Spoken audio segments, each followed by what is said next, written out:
দেখুন এখন আমি পেঁয়াজ কলিটা মেখে নেব। বন্ধুরা কি গরম, পেঁয়াজ কলি মাখবো কি করে, একটু 10 মিনিট পরে মাখছি।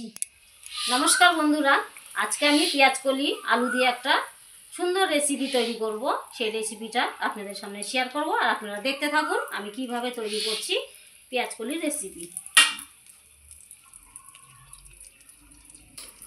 এই যে বন্ধুরা, তার জন্য নিয়েছি আমি কিছুটা পেঁয়াজ কলি কেটে নিয়েছি, সঙ্গে দুটো রসুন, গোটা রসুন কোয়া ছুলে নিয়েছি, আর এদিকে আমি একটা বড় সাইজের পেঁয়াজ কেটে নিয়েছি, আর সঙ্গে নিয়েছি আলু। এই আলুটা আমি সেদ্ধ করে নেব হালকা তেল দিয়ে। এই যে আলুটা আমি চাকচাক করে কেটে নিয়েছি, এইটা আমি কড়াইয়ের উপরে হালকা তেল দিয়ে ভেজে সেদ্ধ করে নেব। সবার প্রথমে আমি কড়াইয়ে সরষের তেল দিয়ে দিলাম, দিয়ে 4-5টা শুকনো লঙ্কা আমি ভেজে এটাকে তুলে নেব। এইটারও আমার কাজ আছে, আপনাদেরকে দেখাবো। আমি শুকনো লঙ্কাটা ভেজে তুলে নেব আগে। এই যে বন্ধুরা, আমি শুকনো লঙ্কাটা ভেজে তুলে নিলাম। ওই তেলে আমি আলুগুলো ছেড়ে দিচ্ছি।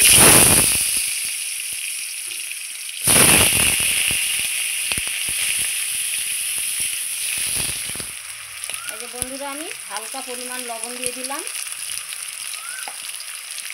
হালকা পরিমাণ হলুদও দিয়ে দিলাম, দিয়ে এটাকে ভালো করে মিশিয়ে নেব।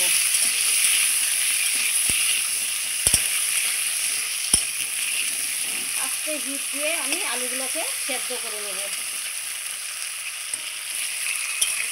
এই আলুটাকে এখন আমি ঢাকা দিয়ে দেবো, ঢাকা দিয়ে সেদ্ধ করব হালকা হিটে। আলুগুলো ঢাকিয়ে দিলাম। বন্ধুরা, আমি গ্যাসের উপরে গরম জল বসিয়ে দিয়েছি, গরম হয়ে গেছে। আর যে জলটা ফুটতে লেগেছে, আমি এর মধ্যে পেঁয়াজ কলিগুলো একটু ভাপিয়ে নেব। আমি এটার মধ্যে অল্প একটু লবণ দিয়ে দিলাম, অর্ধেকের বেশিটা আমি এটাকে সেদ্ধ করে নেব, দিয়ে এটাও আমি ঢাকিয়ে দিলাম। বন্ধুরা, আমি ঢাকা খুলে দেখে নিচ্ছি আমার আলুটা কতটা সেদ্ধ হয়েছে।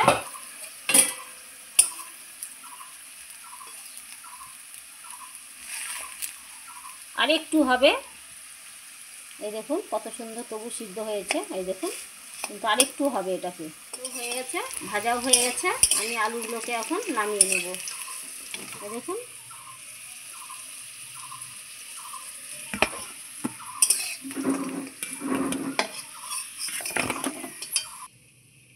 ওই তেলেই আমি রসুনগুলো ছেড়ে দিচ্ছি। রসুনটাও ভেজে নেব, আর ওই তেলেই আমি একটু হালকা যখন ভাজা হয়ে যাবে রসুনটা, তখন আমি পেঁয়াজটাও ছেড়ে দেবো।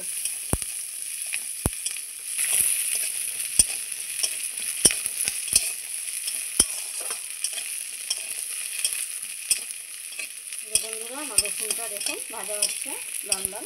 একটু ভেজে নেবো, নিয়ে পেঁয়াজগুলো ছেড়ে দেবো। দেখুন এরকম মোটা মোটা করে পেঁয়াজগুলো কেটে নিতে হবে, নিয়ে ছেড়ে দিতে হবে তেলে। তেলের পরিমাণ কিন্তু খুব কম আছে। দেখুন এর মধ্যেই ভালো করে পেঁয়াজটাও আমি ভেজে নেব। এখন আমি এর মধ্যে একটু দিয়ে দেবো কালো জিরা, দিয়ে আবারও ভালো করে ভেজে নেব।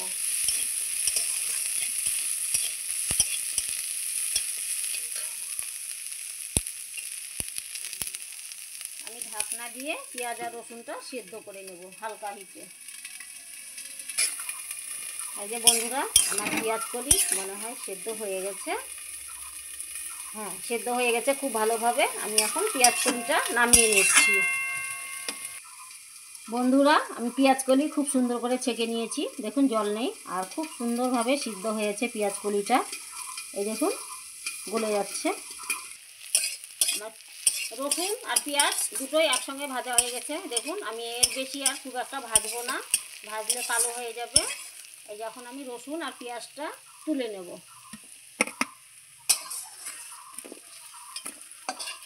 বন্ধুরা, আমি ওই তেলের মধ্যে পেঁয়াজ কলি সেদ্ধটা দিয়ে দিচ্ছি, একটু টেনে নেব।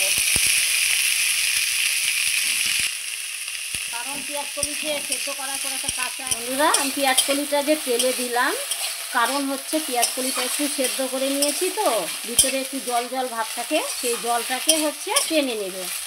ওই জন্য আমি একটু ভেজে নিলাম।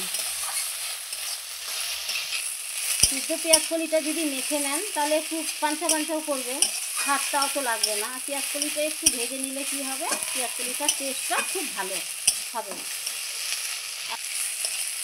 এখন আমি পেঁয়াজ কলিটা নামিয়ে নেব।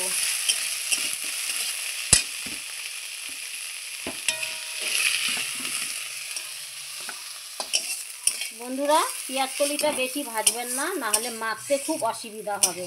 এইরকমই হালকা ভেজে নেবেন, তাহলে মাখতেও খুব সুবিধা হবে, খেতেও খুব টেস্ট হবে। এই যে বন্ধুরা, আমি পেঁয়াজ কলিটা একটু সেদ্ধ করে ভেজে নিয়েছি। আলুটাও তেলের উপরে খুব হালকা হিট দিয়ে ভেজে নিয়েছি, কারণ সেদ্ধও হয়ে গেছে আলুটা। আর এদিকে শুকনো লঙ্কাও ভেজে নিয়েছি, আর এদিকে পেঁয়াজ আর এই যে রসুন দুটোই ভেজে নিয়েছি। আর সঙ্গে আমি ধনিয়া পাতা কুচি নিয়েছি। এখন আমি দিয়ে দেব লবণ। লবণের সঙ্গে শুকনো লঙ্কাটা মেখে নেব।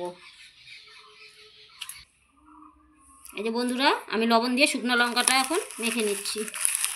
মিক্সড করা দেখুন। এখন আমি আলুগুলো মেখে নেব, ভাজা আলুগুলো এক এক করে সব মেখে নেব।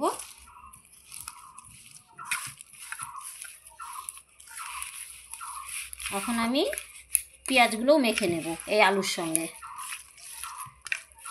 দেখুন, এখন আমি পেঁয়াজ কলিটা মেখে নেব। বন্ধুরা, কি গরম, পেঁয়াজ কলি মাখবো কি করে, একটু 10 মিনিট পরে মাখছি। বন্ধুরা, পেঁয়াজ কলিটা আমার খুব গরম, সেই কারণে আমি গ্লাসের পিছনটা দিয়ে ভালো করে মেখে নিচ্ছি। ঠান্ডা হলে হাত দিয়ে মেখে নিতাম।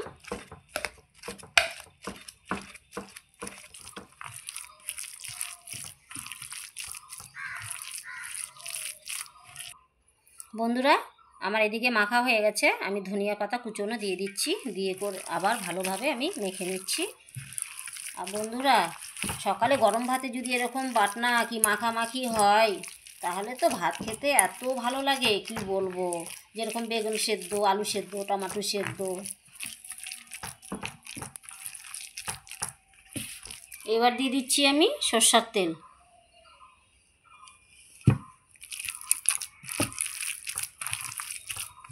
কাঁচা সরিষার তেল দিয়ে মাখা, কি সুন্দর গন্ধ বেরিয়েছে। মাখামাখি কমপ্লিট। আমি এখন একটা বাটির মধ্যে তুলে নেব।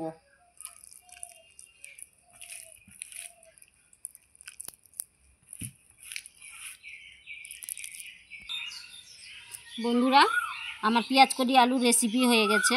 এই দেখুন কত সুন্দর হয়েছে। আমি একটা বাটির মধ্যে রেখেছি। আর এই রেসিপিটা কেমন লেগেছে আপনারা অবশ্যই কমেন্টে জানাবেন। আর আপনারা বুঝতেই পারছেন আমরা খুব নতুন, আমাদের পাশে থাকুন, সহযোগিতা করুন।